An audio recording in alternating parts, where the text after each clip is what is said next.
everybody, and welcome back to It's Poppin. I'm Mychal. And I'm Tesha. And we are here this week with another opportunity to exchange and build upon all the things we have laid down in our foundation. And I'm so excited to be back and just to chit chat again. And Tesha, how are you doing this week? I'm doing great. I've been working on all my studies at home. I'm taking some online classes and it's been going wonderful. You know, I've just been trying to stick to it and maintain all the work that needs to be done and get it done in a timely manner. Yeah, we're in adjusting to my new place. Oh, good. Yeah, I've been there since July 2nd and it's going really nice. Nice. I like to hear that. I'm glad to hear that. Oh, I kind of am in the same boat where I'm still adjusting to the schedule of being in school. We're like in week 5 or 6, depending on when your classes started. And I am not into the phase of smooth sailing yet. I'm going to be honest. I'm still getting used to my routine and keeping up with everything. But I'm optimistic and excited, and every week is a new opportunity to get it right. Yes. So here we are. And here we are. Yeah. So this week, what we're going to chat about is mapping out your dreams. Yeah. It's like, how do you do that? You know, Yes. some people already know what they want to do, who they want to be when they grow up, and all of that. And you're going to talk about that. Yes. And I'm going to talk about, like, what if you don't even know what you want to be when you grow up, or like what you want to do? And that can happen too. And Yes. I would say that that is kind of the position that I was in before I got into school and like kind of found my path. So Tesha, won't you start us off with like how you map out your dreams to success? Okay, I got you on that. I believe in someone having a vision board. You heard of Madam C.J. Walker? Yeah. She did that. She was a very wonderful, successful entrepreneur in the hair business. And that was like the early 1900s. Yes, she was yes. vision boarding back then. Okay, So before they even had cars, y'all. Madam C.J. Walker was making vision boards. She was a progressive woman for her time. Exactly. You know, and she had the vision board, and you know, you could do the same thing too. It don't have to be anything fancy. You can get a poster board.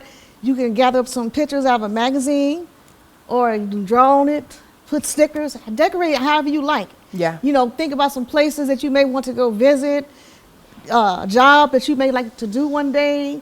You know, something you might want to learn, like you might want to learn a new language or learn how to make a new dish, and you can put all that on the vision board. Yeah, I agree. It's good to have that. Or if you don't want to put it on the wall, you could also make it like a scrapbook type of format and have it in a book, and then you can make your vision board like that. It's just so many creative options to making a vision board. You can use a piece of wood, and you know, if you got some good woodman skills, you could use that.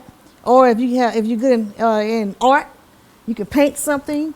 It's just so many options. Yeah. And then my next one that I believe in, and this is what I've been doing personally ever since I was 17, is keeping a journal. Nice. And it's good to keep track of, you know, all your dreams and your aspirations.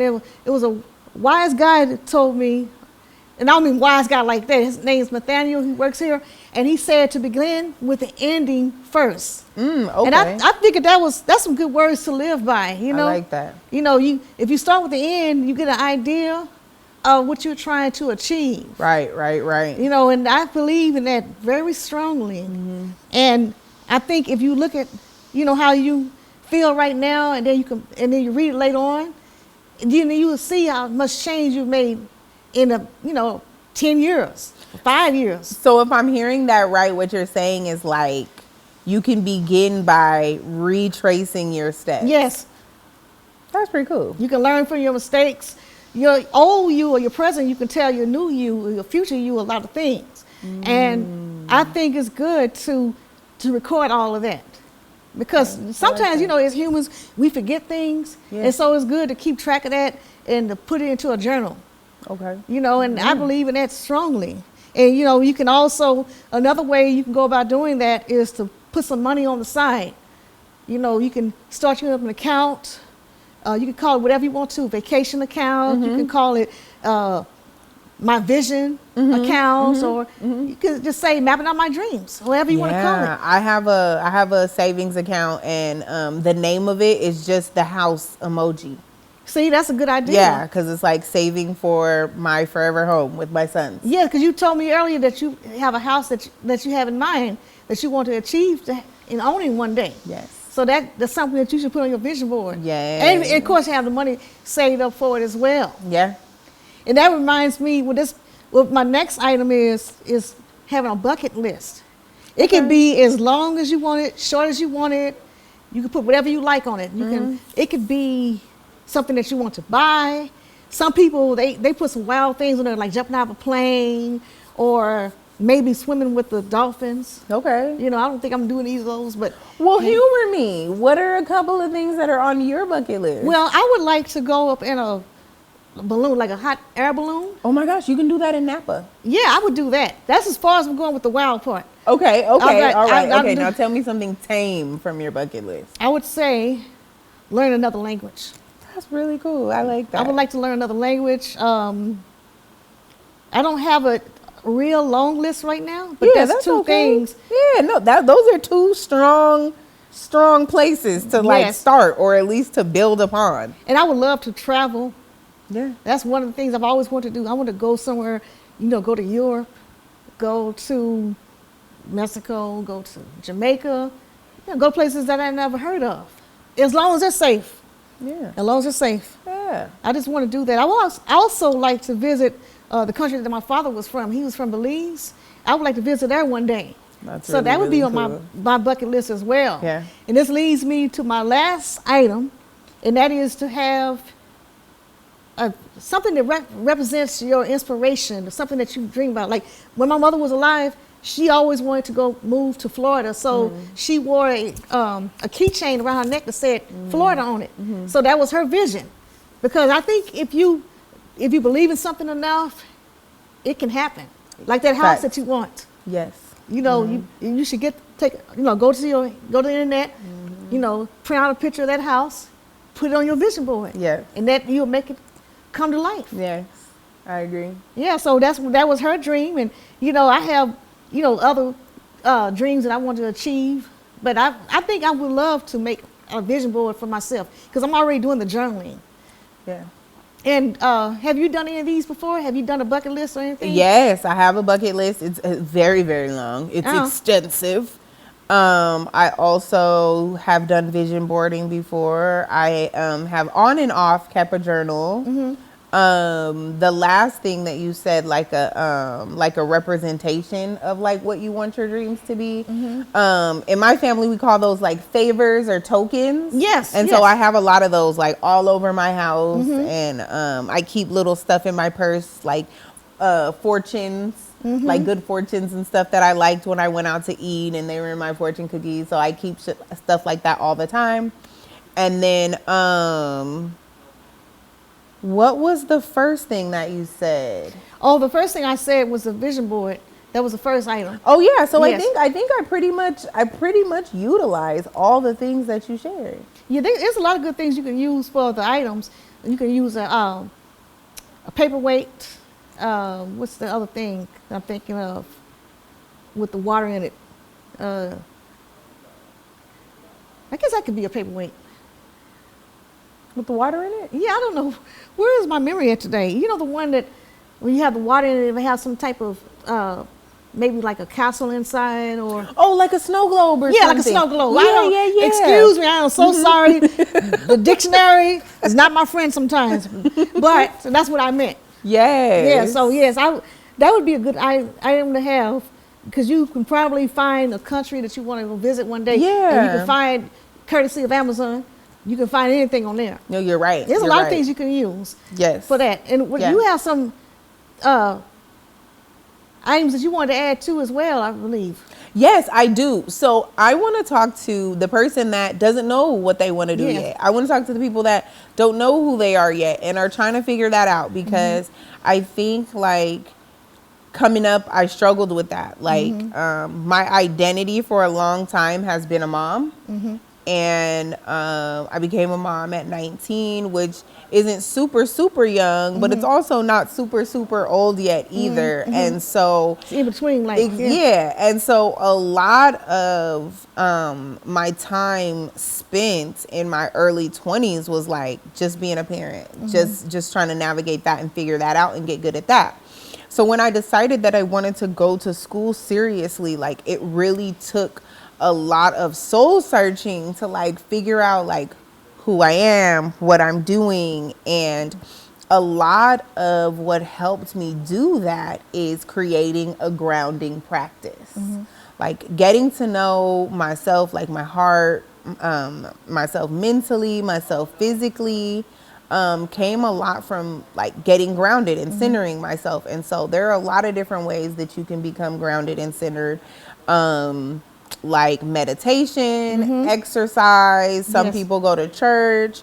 Some people like to walk out in nature. Some people like to even do community service, and that is a way that they can like ground and become strong within their self.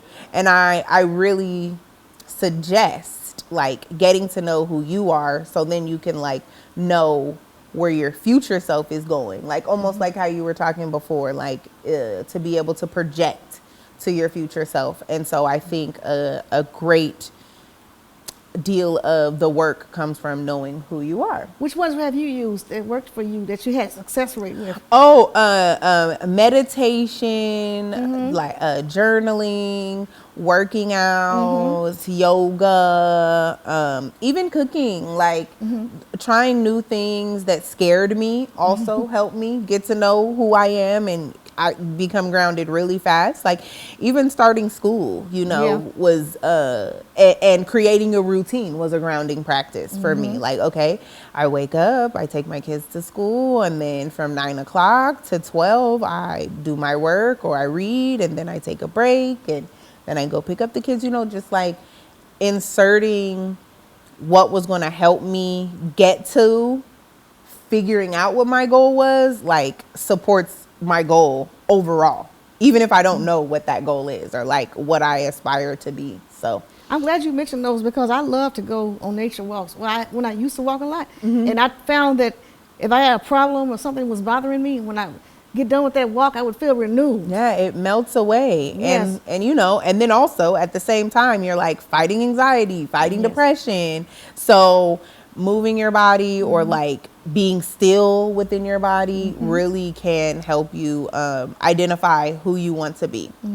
My next suggestion is to utilize all the resources that Solano has to help you be successful. The tutoring center, even like the counseling center too as well. Because when you get good at something, or when you have a path charted out via via meeting with your counselor, you can figure out who you want to be and what you're doing. Like, yeah, and there's nothing wrong if you don't know what your major is going to be, because you may not know what it is until you look at a couple of the courses. Exactly. So that makes sense. Yeah. And for instance, say you're not really good at math, or you're taking an IT class and you're getting into the woods of coding, and it's a little hard, and you go to the counseling center and you're, not the counseling center, excuse me, you go to the tutoring center, you get a tutor, and the tutor unlocks the information in a different way for you that the teacher isn't. And then you decide, oh my gosh, I want to be in IT. I'm going to code, or I'm going to do cybersecurity. And then look, boom, your path is charted. You're on your way. So I really would say that utilizing the resources that the school has here to help you map out your success is essential and vital if you don't know what you want to do. And also, I just want to say it's okay to not know what you want to do. I think it's like, it's not talked about a lot. Like we always are talking about how like it's important to have a plan. It's important to do this and that and all of this stuff. But it's like, it's okay to not know yet. And you're taking a really big step in just starting your education. And so if it takes you a second, there's no cart before horse moment or chicken before egg moment when it comes to like educating yourself and figuring it out as you do it. Yeah, because a lot of people beat themselves up because they feel like they have to have something chosen. Right. Sometimes they get pressure from the family, Yeah. you know, society, you know, or different other pressures, and then they feel like they have to do something. Yeah. Because if you don't take the time out to figure out what you're going to do, you may end up choosing something that you wasn't too passionate about. Right. And the expectation of like knowing who you want to be as an adult when you just graduated high school or you're, you know, Yeah. young 20 something, that's ridiculous. So Yeah. take that pressure off yourself Yeah. and, you know, use the resources that the school has. And then they can, and that's why they deciding they can just do all the, you know, the general education, like Exactly. the math, the English, Exactly. get those out of the way. Exactly. My next thing is like, if you don't know, do the research to find out. Yeah. Google has several different personality tests. The main one that I suggest is the 16 personality test you can take via Google, and that will tell you literally the careers and paths that you can take based on your personality. 16 career? 16 personalities. Oh, is 16 what it's called. personalities. Yeah, and you take this test. Uh-huh. It's not too long at all. And at the end of the test, it tells you your personality style. Oh. Some people even have two. Uh-huh. And then there's like different links that show you different careers that are like conducive to your said personality style. Do you have to make an account with this particular web page? No, you just have to give them your email so that they can email you the results. And no cost? No, it's free. Because sometimes you find the ones Right, and then it's like, oh, no, they want money. No, this Yeah. one is free. Oh, that's good. That's yeah, good to I know. wanted to make sure that I Yes. suggested a free one just so anybody can do it and take it. And sometimes people already know, but as you get older, it changes. Like, because for me, mine changed. And I'm like, oh, that makes a lot of sense. And it can change. Yeah, A lot of exactly. stuff happens in our lives, you know, life happens, and we don't have the same goals that we had 5 years ago. Exactly. Sometimes 2 years ago. Yes, yes, So yes. that all can change. Yes, yes. So my last one is to research the desired careers that you think you may have, if it's like a toss up between a couple. And then do informational interviews based on the career you think you want. So like maybe do some research on LinkedIn, or if you're taking that said class, maybe your teacher has the resources to connect you with someone who is doing the career that you think you want to pursue. And then you can like set up an informational interview with that person and write down a couple questions ahead of time and just have a candid conversation with them about the path they took and what they did to get there and how they decided they wanted to become, and even learn about the day-to-day ins and outs of what the position is and you know what responsibility it holds. And then you can digest that information and decide if that's something that you really want to do based on the informational interview. And you know what else would be great if they did with that? If like, depending on what the person worked at, if their boss or the manager would allow them to come for a day and to observe, Exactly. then you really get the, you know, the inside information, knowing what's going on from day to day. Yeah. Yeah. You know, that's a good way to find out Yeah. everything, and then you can get an idea like, okay, I might can do this, or no, I don't want to do this. Exactly. And we are in the day and age of so much information and so much access to information. Yes. And so we don't really have any excuses as far as we like don't. getting to what it is we want to get to. So I just want to continue to encourage the students of Solano and other community colleges in the area to keep pushing. And even if you don't have a path yet, like, take the steps to find your path. And if you do know your path, take the steps to maintain your path. Tesha, is there anything else that you want to add before we get out of here? Well, I'll end it with the words that Nathaniel gave me earlier. Begin with the end. Begin with the end. Yes. All right. Thank you, Nathaniel. And with that being said, thank you so much for coming and hanging out with us again. We'll be back next week with another episode of It's Poppin'. Bye, everybody. Bye. Have a good day.